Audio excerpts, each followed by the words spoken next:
रामकृष्ण हरी 12:34 मी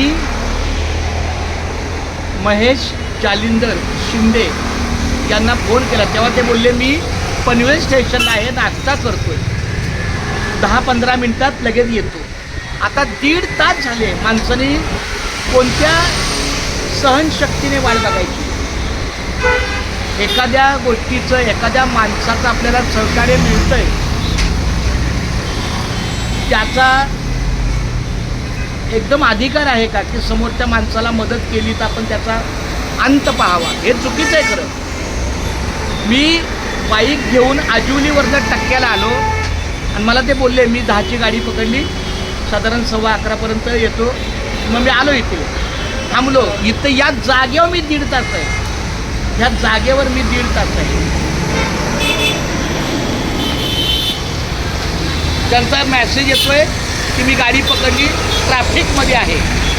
आता 2 किलोमीटर फक्त चालत अंतर आहे, फक्त 2 किलोमीटर, 2 मिनिट चालत.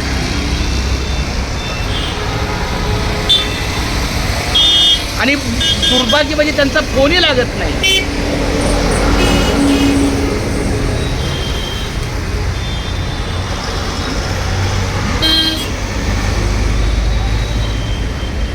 बघा आता काय काय मला सहकार आहे. ठीक आहे, बदलापूरनं येता चांगली सद्भावना आहे, तुमचं अंतरंग चांगलं आहे, काम करण्याची वृत्ती आहे, पण प्रत्येक गोष्टीला एक मर्यादा असते. वेळेची मर्यादा असते, मनाची मर्यादा असते, मानसिकता असते.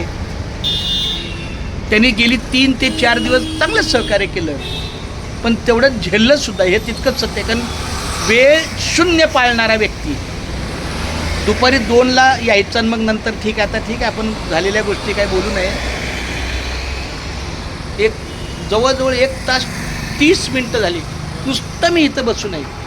माझ्या आयुष्यातली एक चुकी झाली की मी नामस्मरणाची वही आणली असती तर मला काहीच नसतं वाटलं.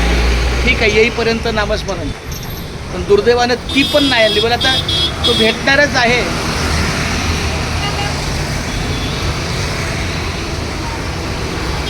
फार मोठी चुकी. एवढीच वेळ की माझ्याकडून नामस्मरणाची वही राहिली. जर नामस्मरणाची वही माझ्याकडे असती तर एका जागेवर मी किती छान 3 वाजेपर्यंत बसलो असतो.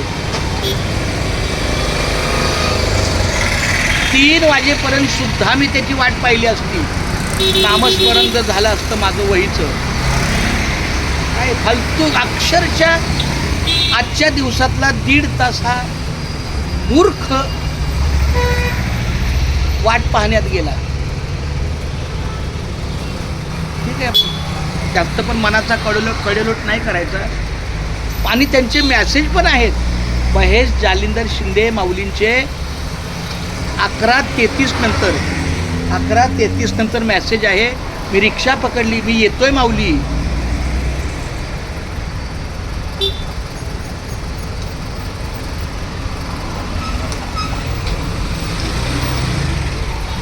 मी रिक्षा पकडली, मी येतोय माऊली, मी येतोय माऊली. मी रिक्षा पकडली, मी येतोय माऊली. तुम्ही वाट पहा माझी, तुम्ही वाट पहा माझी. मी त्यांना व्हॉट्सअपला लिहिलं, म्हणलं 10 मिनिटाच्या वेळेला 10 मिनिटाच्या रस्त्याला तुम्हाला 1 तास लागला, अजून 1 तास वाट बघायची का? तर त्यांनी थंब केला. म्हणजे इथून पुढं मी 1 तास वाट बघू शकतो.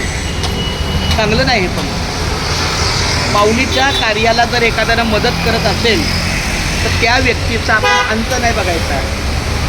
आपण त्याचा कधीही ज्याला मदत करतो त्याचा अंत बघायचा नसतो. किती रिक्षा, मला सांगा, रिक्षात बसलो, मी रिक्षात बसलो.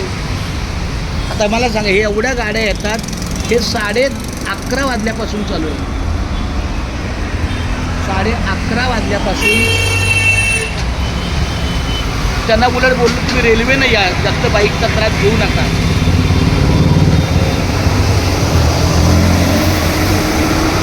काय बोलायचं आता? पांडुरंगा, मला चांगलं संयम राहण्याची शक्ती दे. माझी मानसिकता उत्तम राहू दे, स्ट्रॉंग राहू दे. मी गाडी त्या बाजूला पार्क केली.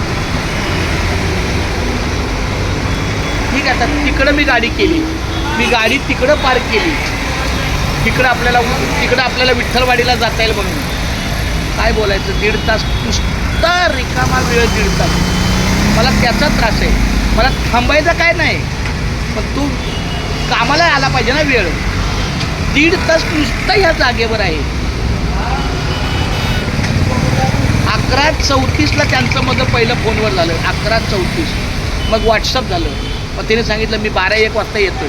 आता बरोबर 1 तास झाला त्यांच्या अर्ध्या तासाला, मग 1.5 तासाने अगोदर आहे अर्धा तास. शी